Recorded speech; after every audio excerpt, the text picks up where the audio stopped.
Des militants, des journalistes, des avocats et des opposants du monde entier ont été espionnés grâce au logiciel Pegasus, mis au point par l'entreprise israélienne NSO Group. C'est ce que révèle une enquête publiée hier par un consortium de 17 médias qui renforce les soupçons pesant de longue date sur cette société. Une trentaine de journalistes et de patrons de médias français auraient notamment été espionnés par un service de sécurité marocain. Des avocats, des médecins, des journalistes et même des chefs d'État et de gouvernement européens. Tous espionnés via leur smartphone. Comment? Grâce à un logiciel espion nommé Pegasus. Mis au point par l'entreprise israélienne NSO Group, cet outil informatique est vendu uniquement aux États et aux agences gouvernementales pour lutter contre le terrorisme et le crime organisé.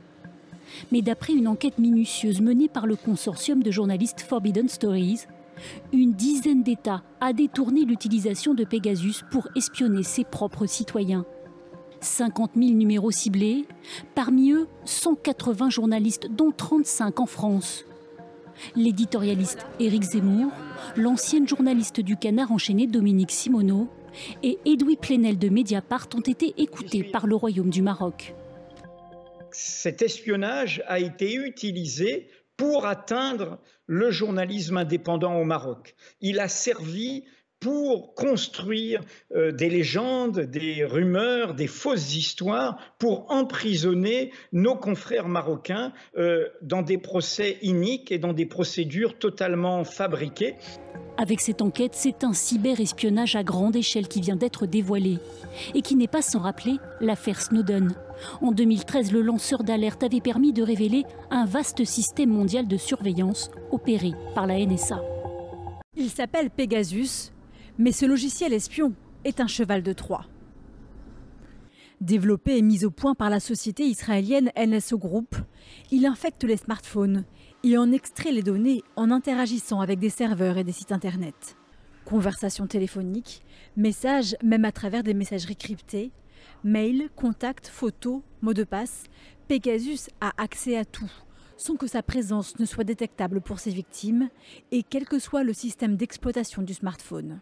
Que ce soit celui d'Apple ou celui de Google, rien ne lui résiste. Il est également capable d'activer le micro et la caméra du téléphone et même de géolocaliser l'appareil. Les méthodes de Pegasus évoluent constamment pour échapper à la surveillance. Depuis 2019, il est même capable d'être installé sans que le propriétaire du téléphone ne fasse quoi que ce soit et sans qu'il puisse se protéger. Une méthode d'infection appelée zéro clic. En octobre 2019, Facebook a attaqué en justice l'éditeur israélien, estimant qu'en exploitant une faille de WhatsApp pour installer son logiciel espion sur les smartphones, NSO commettait un crime. En décembre 2020, plusieurs géants de la tech comme Google ou Microsoft ont déclaré soutenir Facebook dans cette action en justice. Des centaines de militants, journalistes et opposants du monde entier espionnés via leur téléphone portable. C'est le scandale d'une ampleur inédite révélé par le projet Pegasus, une enquête journalistique internationale sur un logiciel espion vendu par l'entreprise israélienne NSO Group. Ses clients, une dizaine d'États, Azerbaïdjan, Maroc, Mexique, Inde et même un pays de l'UE, la Hongrie. L'enquête a été menée par un consortium de 17 médias coordonnés au sein de Forbidden Stories. Aidés par des experts d'Amnesty International, les journalistes du projet Pegasus ont eu accès à une liste de 50 000 numéros de téléphone sélectionnés par les clients de NSO depuis 2016 pour une surveillance potentielle. Des dizaines de téléphones ont été expertisés et le logiciel espion s'est montré d'une efficacité redoutable. Le logiciel est totalement invisible, donc vous ne savez pas quand vous êtes attaqué, si vous l'êtes et si votre téléphone est infecté. En gros, lorsque ce logiciel espion est installé sur votre téléphone, il peut en extraire n'importe quoi, photos, emails, mots de passe. Il peut même voir les messages que vous échangez sur des applications cryptées, comme Signal ou WhatsApp. Ce qui signifie que toute votre vie est entre leurs mains. Sur le listing figure par exemple le numéro d'un journaliste mexicain abattu quelques semaines après son apparition sur ce document.